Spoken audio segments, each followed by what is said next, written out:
자, 오늘 금요기도의 타이틀, 지금은 세상의 자유시간이 끝나가는 때. 제가 이렇게 이번 주에 막 이렇게 여러 가지 글을 쓰는데 글 중에서 썼던 멘트 이렇게입니다. 그래서 그대로 가져왔는데 지금은 세상의 자유시간. 우리가 지금 자유를 누리고 있잖아요. 어디에서는 자유를 못 누리고 있죠. 근데 우리는 자유가 누리고 있고. 근데 우리가 누리고 있는 그 자유. 근데 세상의 모든 자유, 그 시간이 끝나가고 있다. 그래서 그런 시점이라는 것을 좀 나누기를 이렇게 원하고, 그러면 그런 자유가 이렇게 끝나가면 우리는 어떻게 해야 되지? 준비해야죠. 왜? 끝나니까. 내가 원하지 않아도 끝납니다. 그러니까 이런 것들을 우리가 이렇게 알아는 것이 이렇게 중요하고, 또 준비하는 것이 아주 이렇게 하죠. 그래서 우리가 한번 이 제목을 가지고 같이 한번 나눠보도록 하겠습니다. 그리고 매주 금요일마다 우리가 이 세상의 중요한 뉴스들을 일주일간의 전 세계의 중요한 뉴스들을 놓치지 않고 보기를 원하고, 그것에 대한 영적인 의미, 하나님 분명히 이 세상의 일들을 다 주관하고 계시기 때문에 그런 놓치지 않고 한번 보기를 이렇게 원하는데요. 이런 시대가 이제 오고 있죠. 예. 제가 지난주에도 현대 자동차가 아틀라스 이제 발표를 해가지고 세상이 난리 났죠. 그리고 이제 그 아틀라스 로봇이 생산 현장에 이렇게 투입이 될 테니까요. 왜? 아틀라스 연 유지비가 얼마밖에 안 돼요? 1,400만 원밖에 안 돼요. 근데 현대차 연봉은 얼마예요? 평균이 1억 3천이에요. 그러니 비교가 안 되고 며칠 일해요? 네, 365일 쉬지 않고 일해요. 그러니까 당연히 지금 이게 로봇이 인력을 대체할 수 있거든요. 그러니까 당연히 노조의 입장에서는 반발을 할 수밖에 없어요. 직장을 잃어버리는 꼴이 이렇게 되니까. 근데 만약에 이것도 시간이 길어지면 다른 회사에서 로봇을 투입해가지고 가격이 엄청 떨어질 거 아니에요. 왜? 생산비가 엄청 싸지니까. 가격이 다 떨어져요. 근데 현대차는 계속 인력이 해. 그럼 현대차 가격은 그대로 높죠. 그럼 이쪽은 가격 확 떨어지죠. 그럼 사람이 당연히 누구 거 사겠습니까? 가격 떨어진 차를 사죠. 그럼 결국에는 할 수밖에 없어요. 지금 언제 하느냐의 문제죠. 1,400만 원짜리하고 1억 3천짜리하고 비교가 됩니까? 로봇 투입하면 가격이 얼마나 떨어지겠습니까? 그러니까 지금 이제 좀 뒤처졌던 자동차 회사들이 빨리빨리 로봇을 투입하려고 이렇게 하겠죠. 그리고 자기 가격이 확 떨어지면 또 사람들이 살 수 있게. 요즘 차들은 또 다들 좋아서 가격만 싸면요. 뭐 1,000만 원 싸고 2,000만 원 싸면 당연히 사죠. 그러니까 이게 지금 이 로봇이 이제 이 생산 현장을 완전히 바꿀 수 있다. 거기에 대한 이렇게 지금 이제 뭐 노조하지만 시대가 이제 끝나가고 있죠. 이런 시대가 끝나가고 있는데 이것이 이제 넘어가는 단계 일들이 있을 수가 이렇게 있는데, 이거 뭐 1,400만 원, 1억 3천 비교가 안 되니까. 그래서 이런 일들이 세상이 지금 바뀌어가고 있다. 그런 이야기 이렇게 하고요. 세상이 너무 바뀌어가지고 이제 많이 알잖아. 유발 노아 하라리, 이스라엘의 역사학자고 철학자인 너무나 잘 아는 사람인데, 이번에 이제 세계 경제 포럼에서 이야기를 이렇게 하는 거예요. 이게 AI가 인공지능이라는 게 AI죠. 인공지능이 어디를 장악할 거라는 거요? 성경과 하나님의 말씀을 장악한. 이게 친구가 말하면 인공지능이라는 것은요, 이 텍스트가 있으면 그걸 다 아는 거예요. 그러니까 머릿속에 뭘 집어넣어 준 거예요? 우리 한글 성경도 집어넣어 주고, 영어 성경도 집어넣어 주고, 히브리 성경도 집어넣어 주고, 헬라어 성경도 집어넣어 주고, 독일어 성경도 집어넣어 주고, 영어의 번역본도 다 집어넣어 주고. 그 머릿속에는 어마어마한 성경, 각 언어별로 성경이 다 있어요. 근데 이 텍스트를 인공지능이 학습한다는 거예요. 그러니까는 이제 인공지능이 저기를 뛰어넘는다는 거예요. 성경을 뛰어넘는다는 거예요. 아주 상식적인 이야기를 하는 거예요, 이분은. 이 AI라는 것이 그만큼 어마어마하다는 거예요. 세상을 완전히 바꿀 수 있는 거예요. 요즘 맨날 이 AI 전문가들이 5년 내는 세상이 완전 바뀐다는 이야기 계속 하고 있잖아요. 그런데 이것이 어디? 교회, 기독교, 이 성경까지도 이렇게까지 할 거라는 이야기를 지금 이렇게 하고 있습니다. 그래서 인공지능이 종교를 아예 이제 장악하게 될 거라는 이 텍스트. 이것은 뭐 다 학습하니까. 여러분, 그래서 이게 인공지능이 세상에만 영향을 미치는 게 아니고 교회에도 영향을 미친다. 그런 생각을 해야 돼요. 요즘 많은 목사님들은 다 챗GPT로요, 설교 준비하고 하래요. 자연스러워요, 그게. 이상하지 않아요. 막 해주니까. 모르는 대로 다 해주니까. 뭐 정리해주니까. 옛날에는 찾고 책을 찾고 했는데. 그러니까 지금은요, 이렇게 몰라서 못하는 게 아니고 활용의 시대예요. 활용. 어떻게 잘하고 어떻게 질문을 잘 듣는서 잘 활용해서. 활용의 시대인 것 같아요. 어쨌든 이 AI가 정말 이제 기독교에도 영향을 미칠 거라는 거죠. 요즘에 난리 중에 하나가 남미입니다. 칠레입니다. 칠레. 우리가 지금 전에 그 LA에 불 타가지고 난리 났죠. 그 고가 지역, 호화 지역이. 근데 어디요? 칠레가 다 타버렸어요. 사람도 좋고 시체들이 모으고. 이렇게 가난한 나라들이 저렇게 차도 타버리고 집도 타버리고 모든 재산 다 타버려서 뭐 어떻게 해야 돼 이거. 여기저기서 이런 재앙들이 상상할 수 없는 재앙들이 지금 일어나고 이렇게 있습니다. 부유한 나라들은 그거를 빨리빨리 또 이렇게 회복도 하겠지만 이렇게 좀 가난한 나라들이 이렇게 다 타버리면 어떻게 해야 될지 모르겠어요. 그래서 어쨌든 칠레 여기저기에서 이렇게 큰 일들이 많이 일어나고 있는 것을 이렇게 볼 수 이렇게 있고요. 스페인도 이제 고속철도 2개가 그냥 받아버렸어요. 어떻게 그럴 수, 저도 아직 상상이 안 돼. 그래서 어떻게 해서 이제 됐다는 이야기도 나오는데, 고속철도가 그냥 2개 받아버려가지고 사람이 21명이나 죽고 100명이 다쳤어요. 그냥 받아버린 거, 그냥 받아버린 거예요. 참 이게, 어떻게 보면 이 전자제어라는 것이 이게 참 이렇게, 그래요. 좋긴 한데, 인도, 코끼리가 몇 명을 죽여버렸다고 사람을? 인도 코끼리가 사람을 몇 명 죽였어요? 살인 코끼리라고 그래요. 그래서 22명이나 죽여버려가지고 찾고 있어요. 코끼리가 22명이나 죽여버렸다니까. 도대체 어떻게 이렇게 됐는지, 그래서 아직은 지금 추적 중이라고 이야기를 이렇게 하고 이렇게 있습니다. 정말 이 고속철도 가고 있던 사람은 자기가 죽을 거라는 걸 이해하지 못했고, 인도에 코끼리가 와서 자기를 죽일 거라는 것을 또 이해할 수 이렇게 생각하지 못했고, 칠레 자기 불이 타가지고 자기 모든 것이 날아가고 자기 목숨까지도 날아갈 줄은 몰랐고, 이런 거예요, 세상이라. 호주, 전에 제가 한번 알려드린 적 있죠. SNS 차단한다고, 16세 미만의 SNS 제한한다고. 그래서 몇 개 계정이 삭제 차단됐어요? 470만 개. 이건 개인이 한 게 아니고, SNS 업체. 페이스북, 인스타그램, 스레드, 이렇게 유튜브, 틱톡, X, 스냅챗, 레딧, 트위치, 킥. 업체에다가 어마어마한 벌금 때리는 거예요. 삭제 안 하면, 16살이를. 그러니까 자기네들 알아서 삭제하는 거예요. 그리고 보고 하라니까 하죠. 이게 개인이 삭제하는 게 아니고. 그래서 벌금을 막 어마어마하게 때려버리니까. 왜? 법이 통과됐으니까. 그래서 자기네들이 삭제를 했는데 계산해보니까 470개를 삭제를 했다. 애들은 막 갑자기 삭제돼 버리니까 깜짝 놀라겠죠. 근데 그것이 애들한테는, 아직 어린애들한테 도움이 안 된다는 거예요. 그래서 이제 이런 시행을 이렇게 하긴 하고는 이렇게 있는데, 이것이 이제 이렇게 모든 것이 세상에 좋은 건 잘 조절하면 되는데, 이게 조절이 좀 안 되는 이런 것이 있고, 특히나 청소년들한테 너무 좀 이렇게 안 좋은 그런 게 있으니까. 어쨌든 호주에서 시행을 했고, 업체들이 또 그렇게 지금 이렇게 삭제도 하고, 이제 그랬던 뉴스가 이렇게 있고, 이것이 또 어떻게 다른 나라에 어떤 영향을 미칠지는 좀 두고 봐야 이렇게 하겠죠. 참, 이런 뉴스를 보면은 어떻게 생각해야 될지 모르겠습니다. 지금요, 중국이 영국에다가 축구장 3개 크기의 슈퍼 대사관을 짓고 있어요. 그래서 이것을 그동안에 이제 승인을 안 했죠. 이게 도대체 왜 이렇게 크게 짓냐. 그리고 지하에 몇 개 방이 있어요? 208개 방이 있어요. 근데 그 용도가 뭔지를 말을 안 해. 뭐겠습니까? 네, 저기에서 유럽 전체 지역에 뭐겠죠? 스파이 활동하는 거겠죠. 뻔한 거 아닙니까? 상식적으로. 이렇게 대사관을 이렇게 크게 지을 일도 없죠. 그래서 지금까지는 계속해서, 그게 이제 타워 오브 런던 타워 바로 부근에 있어요. 그리고 그 밑에는 뭐가 들어가요? 통신선이 지나가요. 뭔 말입니까? 해킹하면 이 영국의 중요한 자료 다 해킹된다는 거예요. 그래서 지금까지는 여러 가지 이유 때문에 승인을 안 했어요. 근데 이번에 갑자기 초대형 중국 대사관 건립을 최종 승인을 했어요. 가게 어디 가느라고? 스타벅 어디 가려고?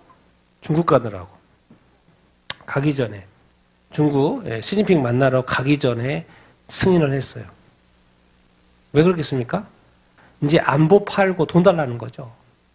도와달라는 거죠. 그랬어요? 뭐 영국의 안보 뭐가 틀리든 상관없고 뭔 일이든 상관없고 뭐예요? 자기가 총리인데 그래도 영국도 뭐 이렇게 또 이렇게 돈 받아가지고 경제 살리고 뭐 하면 되는 거 아닙니까? 그래서 그러니까 계속 이거는 문제가 있다. 여기저기서 다 지적하고 그러니까 국민들도 싫어하고 이거는 안 된다 이렇게 했는데 갑자기 중국 가기 전에 갑자기 한 거예요. 그래서 이제 계속 이제 설명이 그래요. 안보 팔고 돈. 그걸 국민이 과연 원할까요? 이제 이 총리 지도자들은 이렇다니까요. 얼마든지 그럴 수 있어요. 자기 자리에. 왜 안 그러면 쫓겨나잖아요.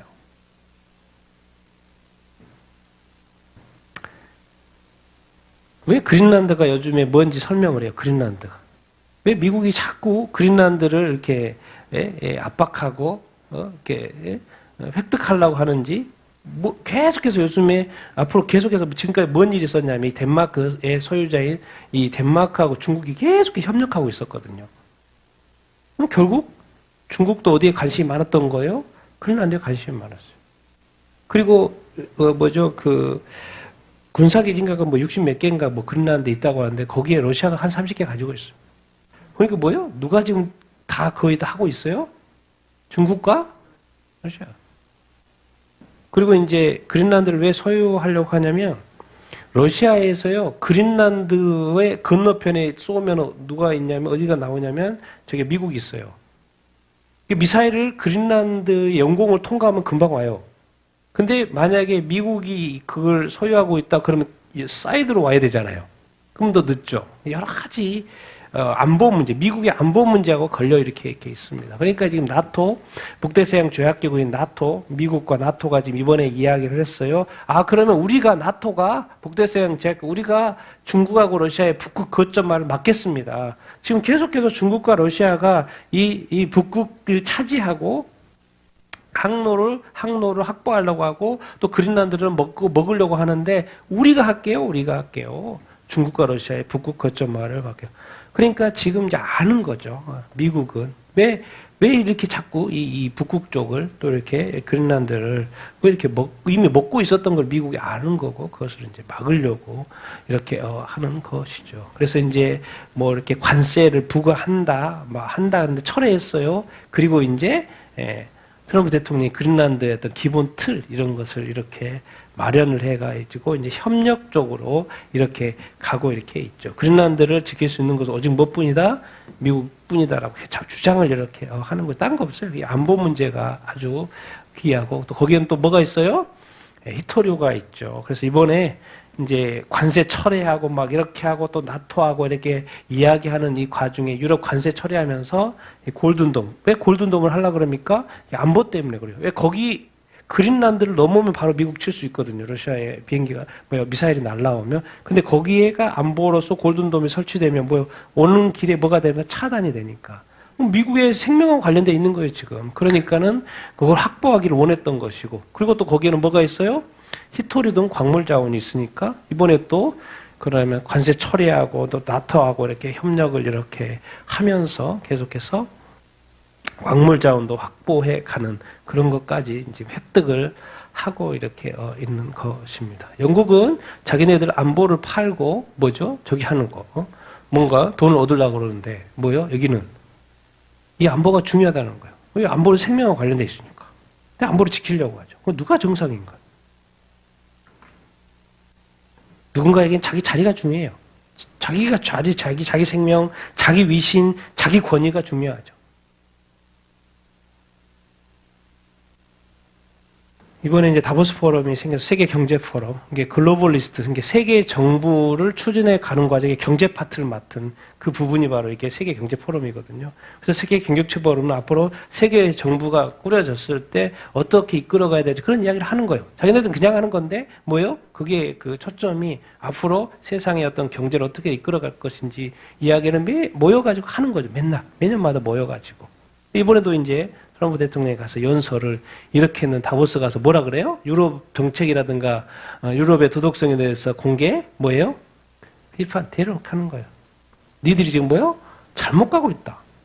유럽이 지금 잘못 가고 이렇게 있다. 유럽 정책, 친환경 정책이나 어떤 지금 이민 정책. 미국은 이민 정책, 불법 이민 같은 거 다 쫓아내잖아요. 근데 지금 뭐 엄청나게 유럽은 난민을 받았고 또 이민을 엄청 받았고.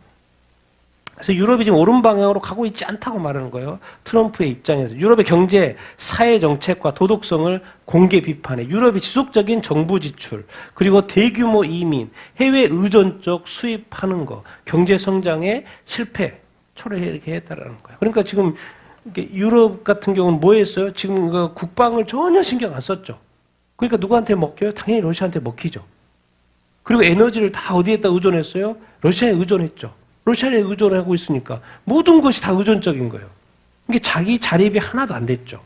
하도 막 트럼프가 그래서 국방비 5% 올려라 그래서 뭐 올린다고 그랬고 자원을 지금 러시아에서 좀 이렇게 다른 데로 돌려라 해서 돌리고 이렇게 있는 어떤 상황인데 그런 부분이죠. 친환경. 도대체 왜 친환경 이슈가 유엔을 통해서 세계 경제 어떤 이런 회의를 통해서 왜 친환경 하는 줄 알아요? 왜 제조업을 자기 공장에서 빼? 미국은 다시 제조업을 다 돌리고 있죠. 자기 나라로 돌리고 있죠. 왜 그래요? 다 중국이 다 그렇게 자기 하려고 한 거를 다 말하는 거죠. 이런 것들 지적을 하는 거예요. 결국 이제 중국을 또 대상으로 또 하는 거예요. 중국을 대상. 그게 다 먹혔다는 거예요. 유럽이. 다 중국, 영국이라든가. 다 먹힌 거나 마찬가지죠. 근데 이번에 이제 크게 터뜨렸던 것이 다보스 포럼에서 터뜨렸던 것이 이야기할 때 뭘 이야기했어요? 부정선거를 이야기했어요. 부정선거 관련자들 곧 사법 처리한다는 거예요. 2020년도 미국 대선 조작됐다는 것을 이제 발표한다는 거죠. 그걸 대놓고 이야기했고 거기에 관련자들은 다 이렇게 사법 처리할 거라고 이번에 이야기를 이렇게 했어요. 그래서 지금 2020년 미국 대선 선거는 조작됐고 이거는 부정선거고 이제 알만한 사람은 다 알고 가담한 사람들은 그 자신이 저지른 죄에 대해서 뭐 할 거라는 거예요? 처벌을 받게 될 거. 누가 어떻게 했는지 다 이제 조그마한 간에 발표를 이렇게 할 것인가. 그것이 이제 브레이킹 뉴스 속보가 됐다라는 거예요. 여러분 부정선거하면 선거의 의미가 없고 자유민주주의의 의미가 없죠. 근데 그것을 어디서 했다는 거예요? 미국에서 했다는 거예요. 뭐 그 배후까지 또 이야기하겠죠. 그리고 누가 다 지금 준비하고 있어요? 미국 FBI 국장이 말한 겁니다. 국제 부정선거, 미국뿐만 아니라 국제 부정선거 압도적 증거를 이미 확보했어요, 안 했어요? 이미 다 확보했어요. 발표하기 시점만 지금 남아있어요. 언제냐는 거지. 한국도 이 아시아 쪽의 이 AU에 이거 어떻게 될지 말을 할지 안 할지 이렇게 모르겠지만 이미 여기서 단어를 어떻게 쓰고 있어요? 국제라는 단어를 쓰고 있어요. 트럼프, 바이든을 가리켜서 그를 잡았다. 명확한 숫자들이 나온다는 거죠. 어떻게, 얼마나 했는지. 정확한 숫자가 나온다는 것을 이야기를 하고 있어요. 파텔 국장, FBI, 국제 카르텔, 여러 국가의 공산주의 추진하는 청산이라는 거. 이 부정선거를 통하여서. 공산주의 확산이었다는 거. 어쨌든, 뭐 공산주의 확산은 뭐 자기가 원하는 거 할 수 있죠. 뭐 이념적으로 좋아하는 거 할 수 있죠. 뭐 힘 있고 강하고 뭐 돈 있으면 할 수 있는 거죠. 근데 뭘 저지르면 안 돼요? 부정을 저지르면 안 되죠. 불법을 하면 안 되죠. 근데 지금까지 부정선거를 통해서 했다. 그래서 2020년 대선에 대해서 발표한다. 근데 이 모든 부정선거의 그 핵심이 되는 이 스마트매틱 CEO가 부정선거 인정했어요? 안 했어요? 인정하고 있어요. 게임 끝난 거죠. 이 모든 어떤 이 부정선거를 하게 되는 그 통로가 바로 스마트매틱이거든요. 근데 거기에 CEO가 자기가 했다고 이렇게 말을 해버리면 어떻게 돼? 맞다는 거죠. 부정선거를 했다는 거죠. 투표기 조작. 한국은 이제 미르 시스템이죠. 그리고 저쪽은 일단 스마트매틱이고 한국 미르 시스템이고 다 이제 연관이 되어 있고 그래서 이제 국제라는 단어를 쓰는 것이고 그리고 부정선거가 국제적으로 있었다. 이제 그런 이야기를 지금 이렇게 하고 이렇게 있는 것을 볼 수 이렇게 있습니다. 감사하죠? 네? 이것이 밝혀지고 있다는 거. 박준 변호사가 한국은 박준 변호사가 이것을 계속해서 대한민국의 부정선거에 대해서 또 국제조직 네트워크에 대해서 계속 파헤쳐 왔고 말을 했고 주장을 이렇게 했죠. 대한민국에도 부정선거, 중국과의 구조적 연관성 깊고 2022년 지방선거, 2024년 총선, 2025년 대선 다 부정적 선거가 이렇게 증거가 널려 있다는 거예요. 자세히 설명하죠. 사람이 안 믿을 뿐이지. 음모론이라고. 지금은 음모론이라고 하면 이제 미국에서 부정선거를 음모론이라고 하면 말이 안 됩니다. 지금 뭐 다 인정 이제 해가고 이제 조만간에 발표가 되면 그래서 이제 원용석 미국에서 이제 방송하는 이 진실정치 그렇게 말해요.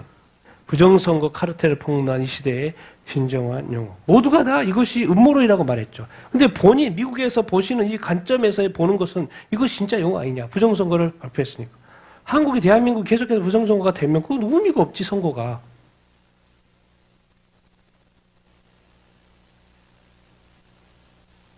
그래서 이런 것들이 밝혀지고 있다는 것이 어떻게 자기가 카운트하면서도 이렇게 쌓여있고 이렇게 쌓여있는데 야 이거는 왜 이렇게 접어져 있지가 않지? 왜 이렇게 다발로 있지?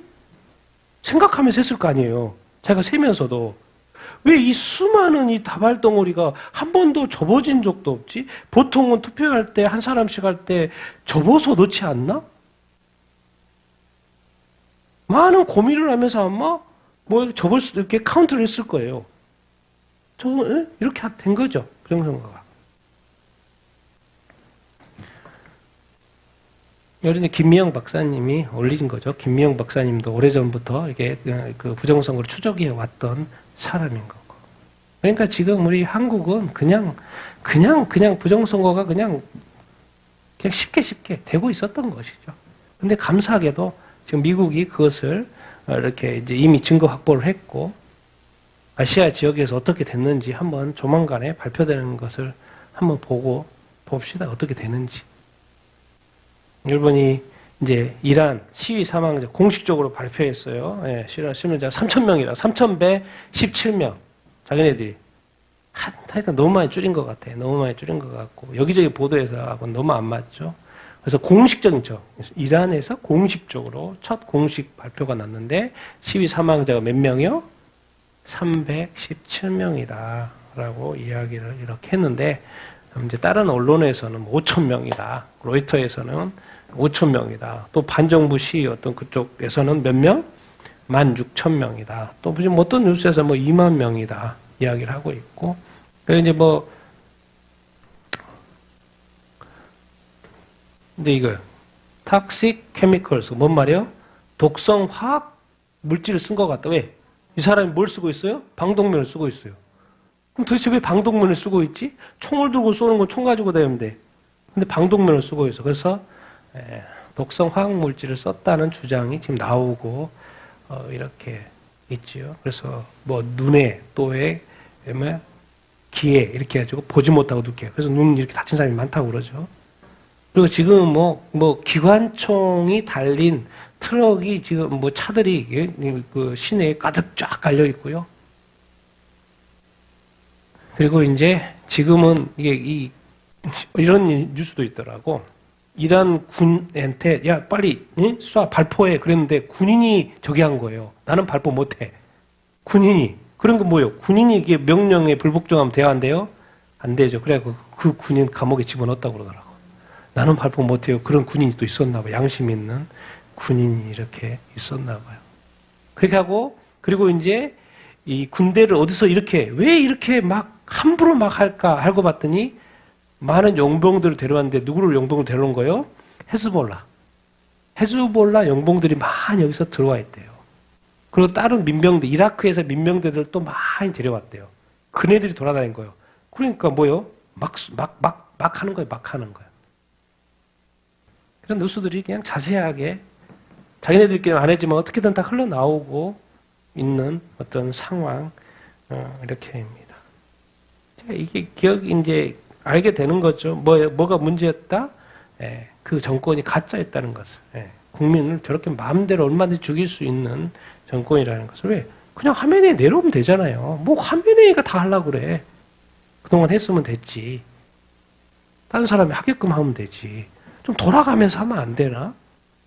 그러니까 죽을 때까지 하려고 그래. 지금 병 들어가지고 병 치료하면서 왜 하려고 그래? 국민이 싫다고 그러면 내려오면 되지. 망명을 가더라도 자기 나라에서 더 오래 해먹고 싶고 사람을 죽이느니 자기가 좀 더 해먹고 싶겠지. 다른 나라에 가서 망명생활 하고 싶겠습니까? 해야지. 그렇게 되죠. 그래서 이란 국민을 살리려고 하지 않고 자기가 살려고 그래. 죽이고. 더 놀라운 생각을 해볼 뉴스. 근데 놀라운 건 유엔에서 이란 시위 사망자에 대해서 아무 말도 안 해. 그것에 대해서 컴플레인 하는 거예요. 지금 누군가가. 아니 맨날 인권 그래가지고 이스라엘에 뭐 하나 한만 막 난리로 막 벌떼처럼 달려드는데 지금 이란 시위 사망자 젊은이들이 그렇게 수천 명 지금 막 죽어도 아무 말 안 해. 유엔도 가짜라는 거죠. 가짜. 정치적이라는 거죠. 정치적이라는 거죠. 여러분 그런 거예요. 이게 세상 우리가 몰라서 그렇지. 그래서 이제 미국이 지금 했던 항공모함도 지금 보내고 있고, 그죠? 2대가 되고, 여기저기서 지금 뭐 군사적 옵션에 대해서 이야기를 하고 있고, 어제 뭐 브래드 TV 들어보니까 그분의 어떤 주장은 뭐요? 100% 친다. 100% 친다. 네, 그렇게 이야기를 하더라고요. 하면 정권 체인지 한다는 거죠. 정권. 왜? 그렇게 그냥 아예 100% 그 수입이 그 중동 전문가 그분은 말씀하시더라고요. 근데 어쨌든 지금 군사적 옵션에 대해서 준비 지시가 내려졌고, 그래서 지금 이동을 하고, 이렇게, 있고, 그래서 뭐 어떻게 진행되는지, 이렇게, 보겠습니다. 자기가 뭐 자진해서 내려오는 게 제일 좋죠. 이제 그만해야지. 국민이 싫고, 국민을 그렇게 죽여내놓고는 뭘 더 하려고 그래. 그렇지 않습니까? 상식적으로. 군사옵션까지 가는지를 한번 두고 봐야 되겠죠. 그쪽에서 뭐 결정을 이렇게 하는 거니까. 근데 이란 지금 팔레비 왕세자, 마지막 왕세자가 이란은 중국에 뭐가 됐어야 됐다는 거예요? 중동에 한국이 됐어야 되는데 뭐가 돼버렸어, 이란이? 북한이 돼버렸다는 거. 북한이 돼버렸다는 거. 그래서 뭐 그런 게 말을 해가지고 타이틀에 이렇게 됐어요. 한국이 됐어야, 자유국가가 됐어야 됐는데 뭐가 돼버렸어요? 북한이 아주 폐쇄적인, 공산, 독재, 3대 세습, 악한 정권, 자기네들만 해먹는 이 북한이 돼버렸다고 지금 말을 이렇게 하고 이렇게 있어요. 미국에 지금 있는 거 계속해서 뭐 이야기 시위에 대해서 이야기. 1925년 팔레비 왕조, 이란 팔레비 왕조 1979년도 이란 혁명이 일어나가지고 끝났죠. 그래서 지금까지 호메이니 또 하메네이 2대 이렇게 해가지고 지금까지 해먹고 있는 거 아닙니까? 그래서 어쨌든 군사적 옵션 해서 저 이란 국민이 좀 자유롭게 살 수 있는 시대가 오지 않을까 한번 또 기대하는 마음으로 우리가 보면 이렇게 좋겠고요. 이제 그 사이에 이제 이 시리아 정부가 있죠. 시리아 정부가 누구야? 지금 대통령이 누굽니까? 예, 지금 원래 그 반군 세력의 테러리스트 아닙니까? 근데 이 시리아 정부군이 극단주의 세력인 IS가 수감되어 있는 시설들 다 가서 뭘 해주고 있어요? 다 풀어주고 있어요. 이 IS가 기독교인들을 얼마나 죽였습니까? 소수민족 얼마나 죽였어요. 그래서 그것을 잡아가지고 가둬놨더니 IS를 다 풀어주고 있는 거예요. 가가지고. 왜 그래요? IS하고 이 시리아 정부군은 같이 같은 편이거든요. 같은 편이에요. 자기네들이 가가지고 북쪽에 가서 막 다 풀어주고, 북동부가 다 풀어주고 있는 거예요. 그럼 그네들이 또 뭘 해요? 저 쿠르드족 죽이는 거거든요. 참 이게 지금 저렇게 풀려나면 그렇지만 요즘 막 그 다른 영상 보면요, 이거 막 국기 막 IS 국기 막 꽂아놓고 막 여기 건물에 올라가가지고 저러고 있어요. 앞으로 또 뭔 일이 일어날지 모르겠어요. 참 이래저래 지금 하여튼 중동은 이번에 세계 정상 고위 관리들이 다보스에서 세계 경제 포럼에서 지금 평화위원회 가자지구죠. 가자지구 평화위원회 서명식을 했어요. 서명식을 이렇게 했는데 이걸 보고 이제 제가 좀 깜짝 놀란 게 있어요. 보드 오브 뭐예요? 피스 뭐예요? 평화위원회예요. 평화위원회. 그래서 이번에 서명식을 했거든요. 많은 사람들을 데려다 놓고 평화위원회. 근데 이게 약간 이제 뭐가 하나 문제가 있어요. 이 평화위원회라는 게 뭐가 문제가 있냐면 이제 일단 참여하는 국가 이상하게 러시아를 초청을 했어. 그래 러시아가 검토 중이야. 프랑스는 참여를 거부했고 영국도 참여하지 않는다 그랬고 중국은 그 참여 여부를 밝히지 이렇게 않았고 이미 유엔 안전보장 이상에서는 결의안이 승인된 어떤 상태고 그래서 35개 국가가 참여하기로 했어요. 사우디아라비아, 이집트, 터키, 벨라루스. 그래서 이제 이스라엘과 상거래까지 하는데 이게 또 뭐 이스라엘이 반대하는 이유가 뭡니까? 어디까지 초대한 거예요? 저기 터키를 초대한 거예요. 계속 하지 말라고 했는데 터키를 초대했어. 미국이. 그리고 또 어디도 초대했어요? 카타르. 카타리가 뭐 한 나라예요? 하마스 지원한 데거든요. 하지 말라고 했는데 했어. 그럼 결국 이제 이스라엘은 참여 안 할 수가 없죠. 그래서 참여 의사를 이렇게 밝혔는데, 근데 서명을 했는데 이분이 이제 설명해요. 우리 그 KRM에서 설명을 해요. 이상하게 이렇게 서명을 했는데 보드 오브 피스 평화위원회라고 하면서 뭔 단어가 빠진 거예요? 뭐가 빠졌어요? 원래 지금 뭐 하려고 평화위원회를 만든 거예요? 가자를 재건하려고 만드는 걸로 알았는데 이번에 보니까 뭐가 빠져 있어요? 가자 재건이 빠져 있고 평화위원회. 그래서 보드 오브 피스예요. 그러니까는 여기서 이제 미국에 돌아가서 백악관에서 인터뷰하는데, 그러면은 이게 평화위원회면 가자에 어떤 제한된 문제가 아니네요. 유엔을 대체하는 거예요. 그러니까 유엔 역할 제대로 못한다고 말하고 있는 거예요. 그러니까 지금 뭐를 생각하고 있냐면 지금 미국의 강력한 힘으로 인해서 세계 평화를 이루려고 하는 그런 구도가 있는 것이 아닌가. 그래서 또 다른 유엔, 그러나 강력한 어떤 미국의 어떤 힘에 의한 강력한 리더십에 의한 평화위원회가 아닌가. 이런 이야기가 지금 나오고 이렇게 여기에 있습니다. 왜? 가자 지구 재건에 대해서 왜 이야기를 안 하니까. 왜 가자 재건 평화위원회라고 했는데 가자 지구가 빠져버렸어. 그래서 나라들만 모아. 근데 거기에 러시아까지, 어떻게 또 카타르까지, 어떻게 또 터키까지 중동 지역의 핵심 멤버들 다 부르는 거예요. 그래서 가자 지구 타임라인에 대해서 제레드 쿠슈너 사이가 가자 플랜에 대해서 이렇게 2년 동안 전쟁 또 20개 포인트 플랜에 대해서 이야기하고 앞으로 어떻게 가자 지구에 뭐가 건물이 지어지고 웅성하게 될고 지도까지 다 설명해요. 이렇게 여기에 뭐 짓고 해서 완전히 새로운 가자 지구를 이렇게 만들 거라는 것을 설명을 이렇게 하고 이렇게 여기 있습니다. 제가 이걸 보면서 깜짝 놀랐어요. 무슨 위원회라고요? 평화위원회. 지금 누가 주도하고 있어요? 미국이. 누가? 트럼프가. 근데 트럼프는 적그리스도가 아닌 것 같아. 근데 지금까지는 유엔 주도였거든요. 근데 지금 이때 뭐가 생겼냐면 평화위원회가 생겼어. 그런데 트럼프 다음에 누군가가 나타나면 진짜 지금 뭔가 트럼프가 하는데 자꾸 이스라엘하고 이야기를 안 해. 그리고 막 여러 나라를 막 초청해버려. 그러니까 뭔가 미국 주도의 어떤 평화위원회거든요. 근데 나중에 트럼프 다음에 뭔가 누군가가 나타나서 진짜 중동 지역에 평화를 줄 수 있는 사람이 나타날 수도 있는 그런 예비인가? 그런 생각이 절로 드는 거예요. 그래서 왜 보드 오피스, 왜? 다니엘서 9장에 뭐요? 많은 사람과 뭐 한다 그랬어요?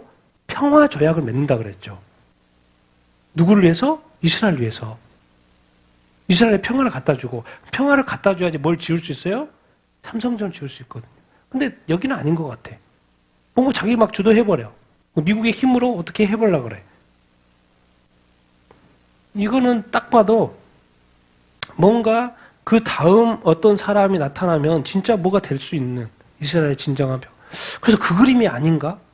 왜 이때 이 그림이 이렇게 그려지지? 이런 생각이 절로 들어요. 그래서 좀 두고 보면 되죠. 좀 두고 보면 이렇게 될 텐데. 그래서 적그리스도 등장의 어떤 그 예비의 어떤 기관이 지금 만들어지는 것이 아닌가. 그런 생각이 좀 이렇게 제가 들었어요. 그래서 한번 봅시다. 이게 지금 세상이요. 너무 그냥 눈에 보이게 막 마지막 때 그림이 그려지는 것 같아요. 자, 스페인. EU 최초의 국가 차원의 반유대주의. 나라가 뭐예요? 반유대주의를 정치적으로 합법화하는 거예요. 나라 전체가. 어디가? 스페인이. 원래는 반유대지가 아니었고 뭐 반반 이런 거였는데 2023년 10월 7일 하마스가 저기를 이스라엘을 침공을 하고 그 이후에 또 이스라엘이 가자 지구를 침공해서 수만 명이 죽었잖아요. 그러면서 이제 완전히 반유대주의, 반이스라엘로 스페인이 국가 차원에서. 그럼 스페인에서 유대인이 살 수 있을까 없을까요? 한 5만 명 산다고 하는 것 같은데 살 수 있을까 없을까요? 없겠죠. 그러면 다 어디로 가요? 이스라엘로 가요. 이렇게 지금 반유대주의가 그러니까 2023년 10월 7일이 이게 엄청난 그 때라니까요. 때 사인이에요. 제가 볼 때는. 지금 나라 전체가 그러면 어떻게 나라 전체가 반유대인인데 유대인이 어떻게 살아요? 갈 수밖에 없죠. 그래서 지금 이렇게 기고글 미국이 정치가 양극화되어 있다. 이 반유대주의, 유대주냐 반유대냐. 당연히 어떤 좌파나 민주당 쪽에서는 다 반유대주의죠. 근데 우파 쪽에서도 반유대가 있고 유대가 있는 거예요. 그래서 또 우파에서도 또 싸우는 거예요. 공화당에서도 서로 이렇게 싸우는 거예요. 또 이 보수하고 진보하고. 이거 도대체 이게 뭐지? 근데 이제 이분의 이제 주장은 그래요. 반유대주의적 적대감, 반유대주의 적대감, 싫다. 유대인들, 보수 진영은 반드시 맞서 저지해야 한다. 그래서 보수 진영에서는 유대주의를 해야 된다. 친유대주의를 해야 된다. 그런 이야기. 근데 이게 지금 이것 때문에 유대주의, 반유대주의 때문에 이 정치가 완전히 지금 양극화돼가지고 나눠지고 있다. 이런 이야기를 하고 그만큼 지금 스페인도 그렇고 나라가 전체 그런 것처럼 전 세계가 이 반유대주의에 이것으로 인해서 난리예요. 근데 심지어 어디까지도 온다는 거예요? 미국조차도 이것까지 정리가 안 돼가지고 하나로 못 가. 그것도 나눠진다. 그런 이야기. 이게 바로 결국 유대인들은 어떤 박해를 받을 수밖에 없고요.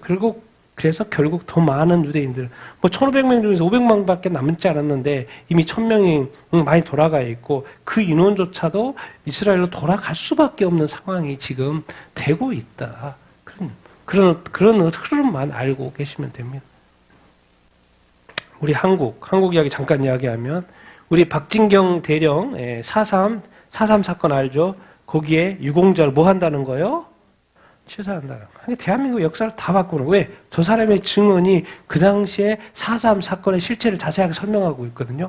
그래서 이쪽에서 좌에서 우에서 이야기하는 게 누가 옳은지가 명백해요. 왜? 그 당시에 있었으니까. 그래서 유공자인데 뭐예요? 취소해버린다는 거예요. 우리 역사가 지워지는 것이죠. 드론 사령부 해체. 뭐요? 지금 민관군 자문위에서 폐지를 경고하는 거예요. 근데 우리 요즘에 지금 러시아나 우크라이나 전쟁이 다 무슨 전쟁이에요? 드론 전쟁이죠. 미국도 뭐 만들어요? 드론 팀 만들죠. 그래서 이게 보니까 완전 드론으로 전쟁 다 하네? 그래서 우리도 2000 몇 년도예요? 2023년도 9월달에 드론사를 만들었는데 드론 사령부를 해체를 공고를 하고 있어요. 대한민국 군대가 완전히 무슨 아무것도 아닌 것처럼 최고의 기술을 가지고 있어도 북한이 들으면 제일 좋을 소식이죠. 잘했네. 그래. 군대 다 해체해. 대한민국의 부하는 없는 거지 뭐. 잘한다 그런 거죠. 지금 이 시대에 가장 필요한 사령부가 드론 사령부인데 그걸 해체를 권고한다. 도대체 저 민관군 자민위는 대한민국 자민위 아니고 북한 자민위예요.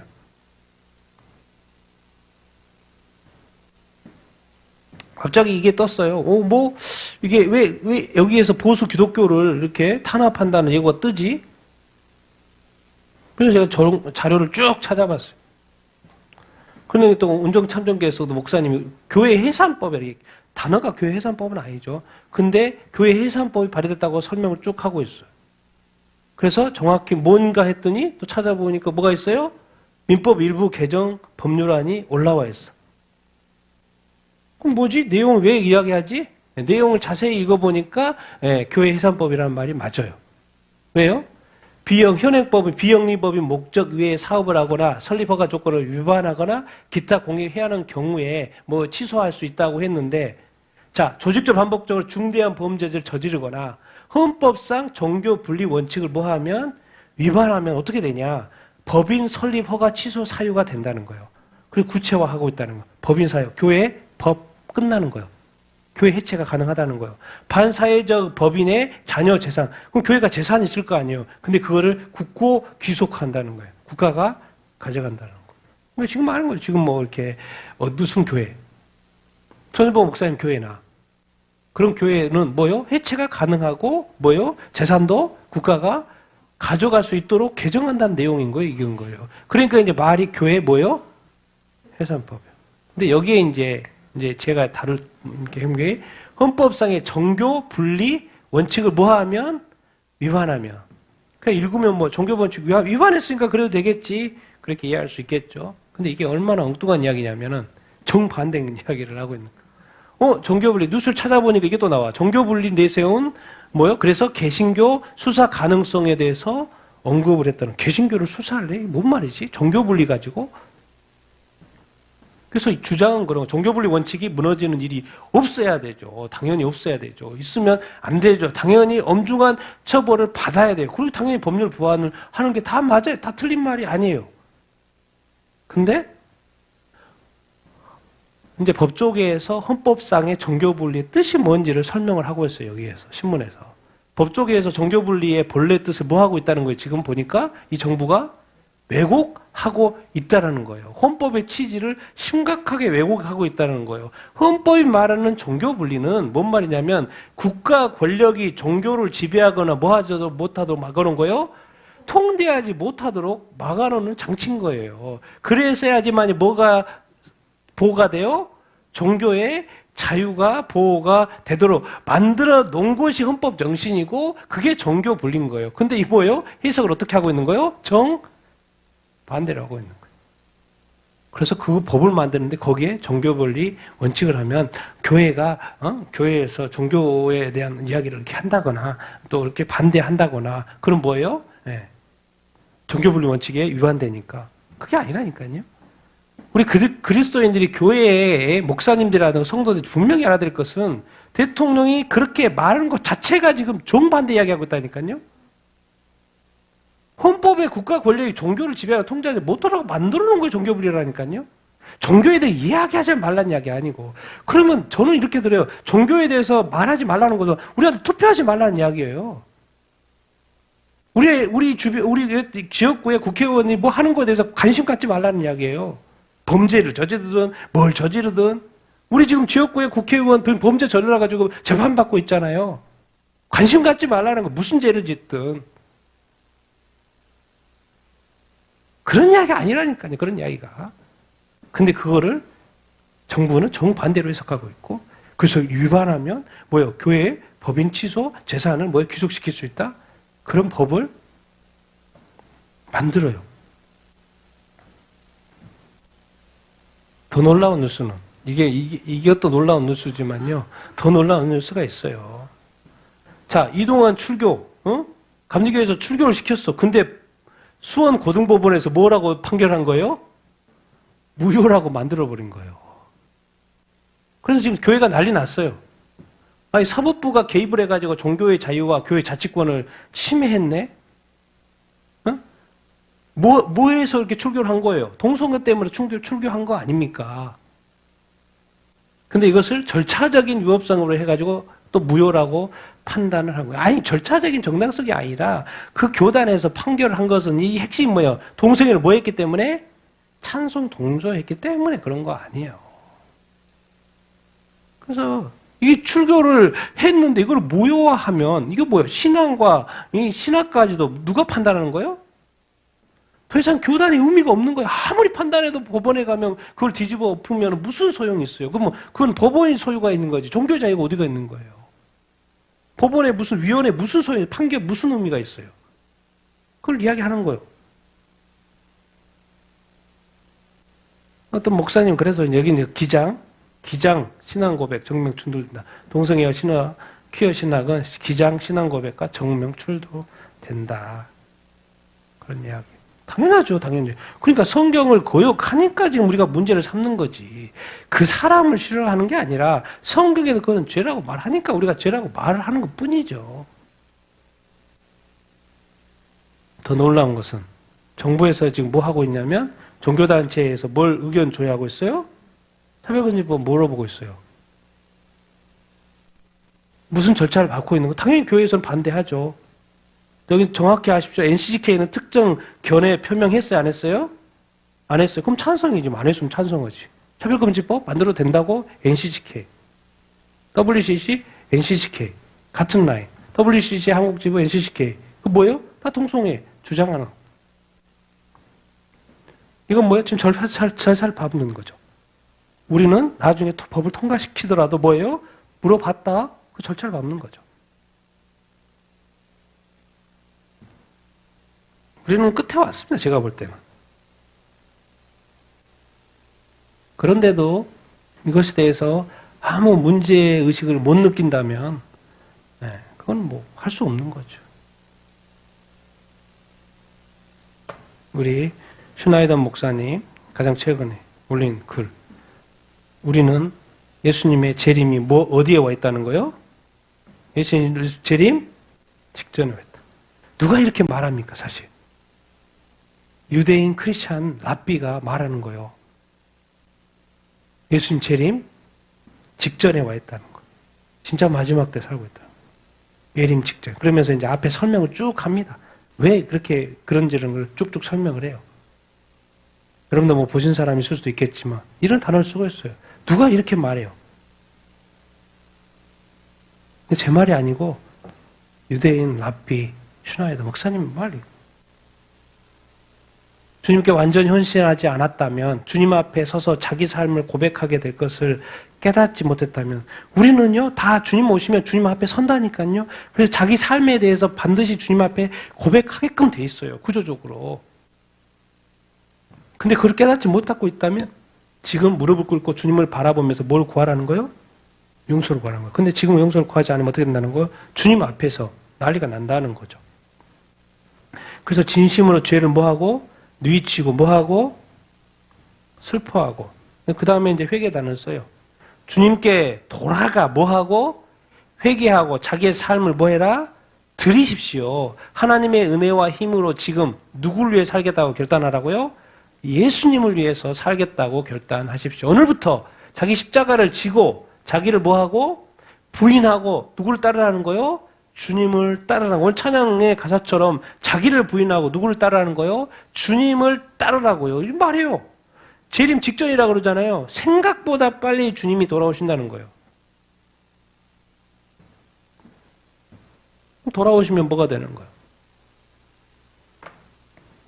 우리가 뭐가 되는 거예요? 주님은 우리가 기다리는 거잖아요. 오시면 우리가 구원의 완성이 되니까. 이것을 지금 유대인 랍비 크리스천이 말하고 있어요. 재림 직전이고, 그러니까 이 세상에 이런 일들이 뭐 하고 있는 거예요? 일어나고 있고, 세상의 나라들이 아주 좀 어려움에 처해 있는 이유가 그런 게 아니에요.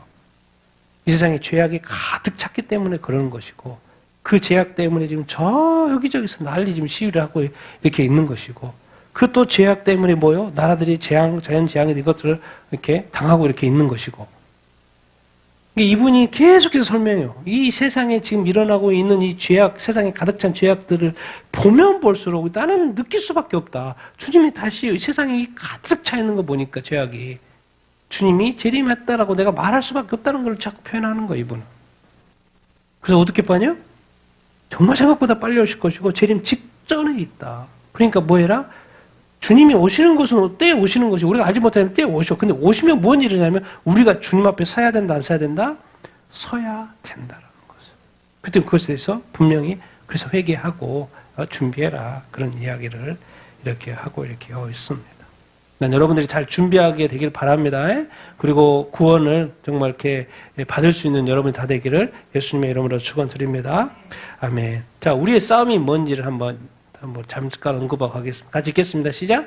우리 끝으로 우리가 주 안에서와 그의 힘의 능력으로 강건해지고 마귀의 관계를 능히 대적하기 위하여 하나님의 전신갑주를 입으라.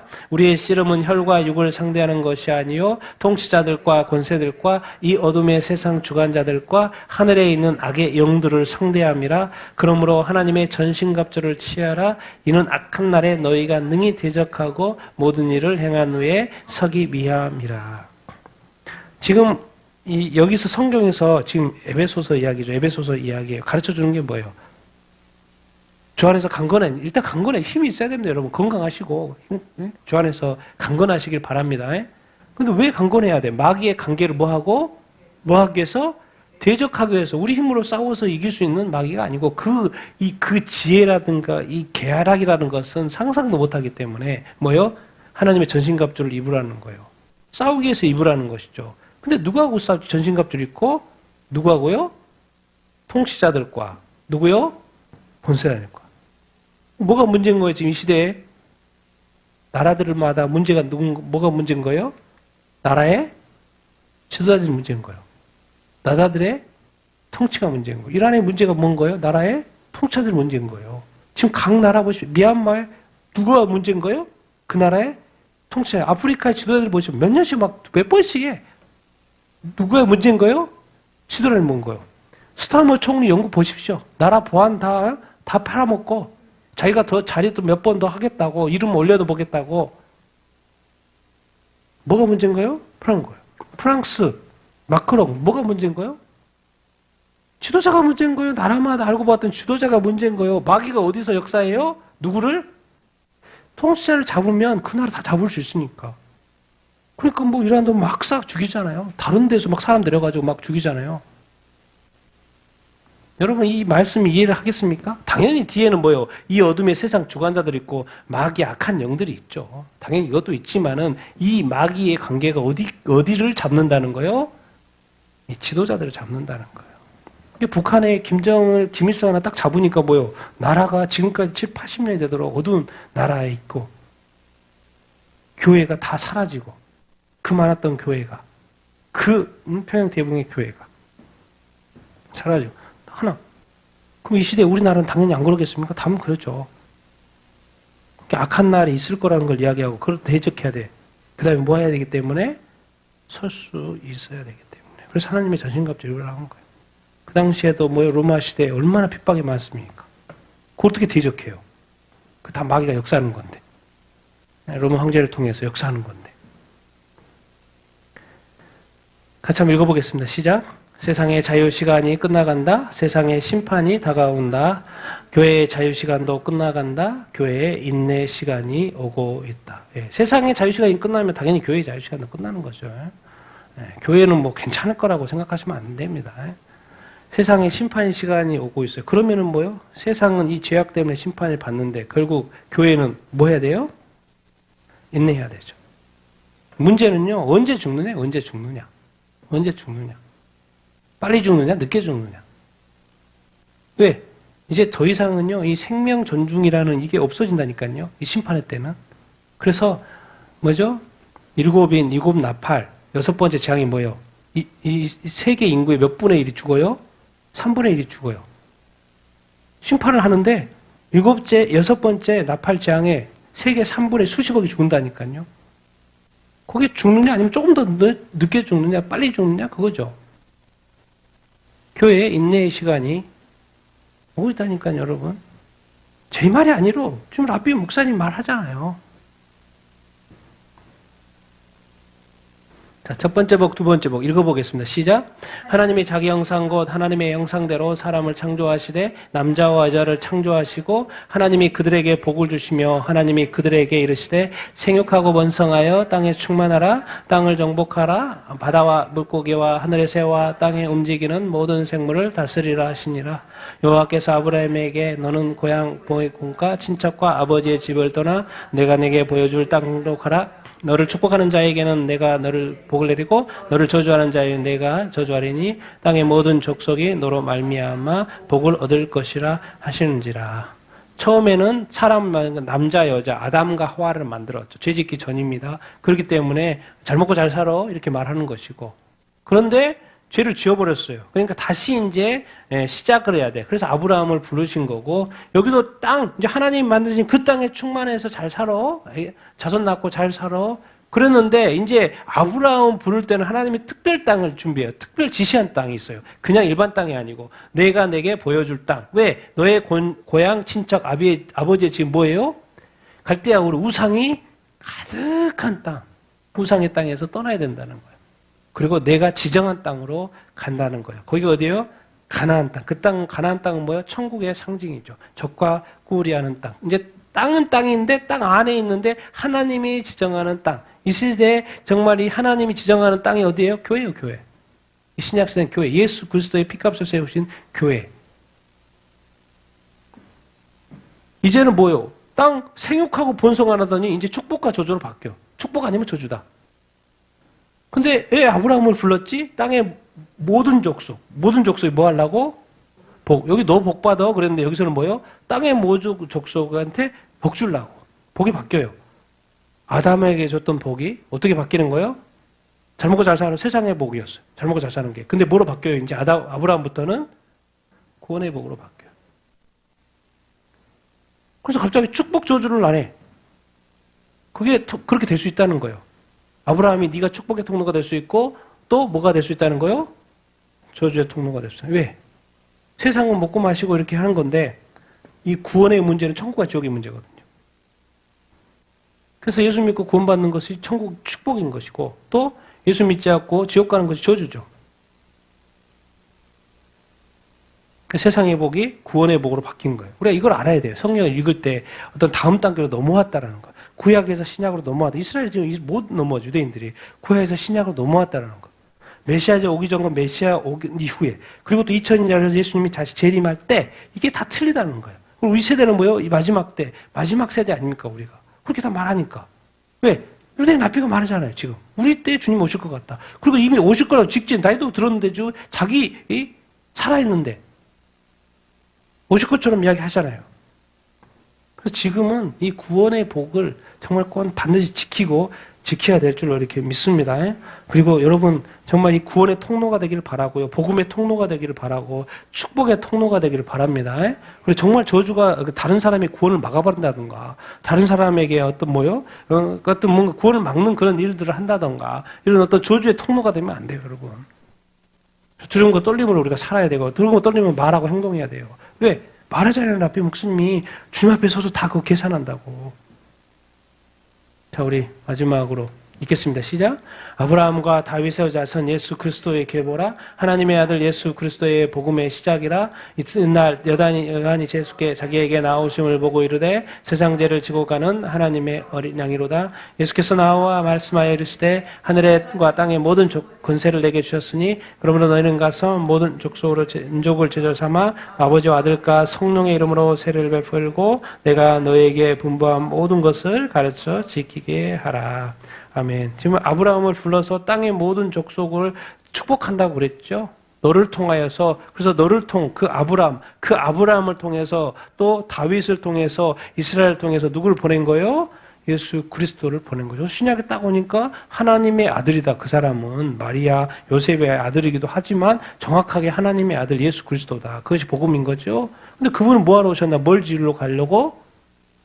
세상을 지고 가는 어린 양. 어린 양은 제물로 바치니까 어린 양이라는 것이고, 뭐 때문에? 세상 죄 때문에. 바쳐진 속죄 제물인 거죠. 어린 양. 근데 그분이 맨 마지막 예수님이 죽기 전에 하신 말이 있어요. 동일하게 말해요. 하나님이 아브라함으로 모든 민족을 축복한다고 그랬죠. 그러니까 그 어린 양 예수님이 죽기 전에 말하는 거예요. 하늘과 땅의 모든 권세를 내게 주셨으니 너희는 가서 뭐로? 모든 민족. 예수님 말하는 모든 민족을 제자로 삼아. 예수 믿게 하고 구원받게 하라고 하는 거예요. 그건 다 하나님이 하시는 거고 내 예수 아들이 하는 거고 또 성령께서 하신다는 거예요. 세례를 사탄이 이 땅에 죄를 심고 인간을 죄인 만들었고 그래서 죄악 가운데 살다가 심판받아 지옥, 영벌 이 사탄의 근데 예수 그리스도가 이 땅에 오셔가지고 죄인을 의인으로 만들고 우리의 죄를 속하고 이제 구원하여서 천국 영생을 누리게 하신다라는 그런 이야기입니다. 이게 얼마나 이게 이제 복이죠. 아브라함을 통해서 모든 민족에 복 준다는 그 구원의 복. 누구를 통해서? 예수 그리스도. 근데 그 예수 그리스도가 뭘 가지고 있어요? 하늘과 땅의 모든 권세. 내 삶의 모든 권세 누가 가지고 있어요? 예수님이. 그래서 주님을 더 찾게 되기를 바라고요. 잘 믿게 되기를 바라고 더 주님을 구하게 되기를 바랍니다. 주님이 도우실 줄 이렇게 믿습니다. 그래서 여러분 마지막으로 하고 싶은 게 뭐예요? 이거 소탐대실 들어봤죠? 소탐대실 뭐예요? 읽어봅시다. 시작. 작은 것을 탐하려다가 큰 것을 잃는 것. 여러분의 삶에서 많은 선택의 기회가 있어요. 뭐 작은 거 가지고 너무 막 그렇게 하지 마십시오. 그냥 패스해요. 작은 것들은. 그리고 구원과 관련되지 않거나 복음과 관련되지 않아서 그냥 패스하세요. 패스하시고 진짜로 지켜야 될 건 뭐예요? 구원이에요. 구원. 그리고 남을 실족시키지 않는 거. 천국과 지옥이 중요한 것이죠. 왜? 이제 주님 오시다 다 됐다니까요. 직전이에요. 직전. 뭘 더 소중하게 생각하게 될 것입니까? 이제 많이 소유해도 그걸 다 쓸 수 있는 시간이 없고 내가 행복해도 그 행복이 이제 끝나고 내가 아무리 자유로워도 그 자유가 이제 끝나고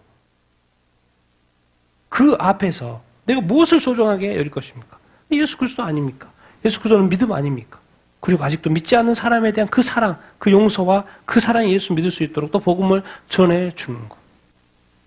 이 작은 것은 세상의 것이죠. 있어도 되고 없어도 되고 있으면 좀 더 편리하고 좀 더 좋고 그런데 큰 것은 뭐예요? 예수 그리스도의 그 구원, 그 믿음. 이거 놓쳐버리면 지옥 가니까. 놓치면 안 되죠. 그리고 다른 사람도 또 믿음을 잃어버리면 안 되죠. 믿음을 잃어버린 사람 다시 회복해야 되겠고 안 믿는 사람은 예수님을 믿어야 되겠고 그래 늘 생각하면서 살아야 되고 깊이 생각하면서 살아야 되고 또 깊이 생각하면서 또 말해야 되고 행동해야 되고 제일 조심할 게 뭐예요? 식당에서 밥 먹을 때 주변에 사람들이 많은데 교회 욕하고 다른 사람 집사님 욕하고 목사님 욕하고 이렇게 하지 말고 그러면 이제 듣는 안 믿는 사람들이 뭐라 그래요? 저 교회 가면 안 되겠네. 저 교회 썩었네. 저 교회 엉망이네. 세상보다도 못하네. 그러면 그 사람들은 뭐 어떻게 돼요? 실족되죠. 예수를 안 믿죠. 탁해서 사람이 있다고 입을 좀 조심하시고 그런 걸 해야 돼요, 여러분. 왜? 이 땅에 많은 식당에 가보면 딱 봐도 저 교회 이야기. 근데 잘 시작하다가 가면서 다 뭔 이야기 하는 거예요? 부정적으로 이야기하는 거예요. 근데 항상 누가 듣고 있어요? 안 믿는 사람들이 주변에 다 듣고 있어요. 안 들리게 하든지 조용히 하든지 아니면 이야기 해야 될 때가 아닐 때 말해야 될 때 장소를 좀 가리든지 그럼 하셔야 돼요. 제가 볼 때는 믿는 사람들 때문에 교회 안 가는 또 안 믿는 사람들 너무나도 많고 교회에서 상처받아가지고 떠나는 믿는 자들이 너무나도 많고 그거는 다 주님 아버지 앞에서 다 계산할 건데 그걸 말하는 거예요. 회개하라고. 지금 우리는 너무나도 나이스하게 교회를 다니고 있고 너무나도 뭐 맨날 구원 받는다고 말하니까 진짜 나 구원 받는 줄 알고 있고 내가 아무렇게 살아도 아무도 뭐라고 하지 않고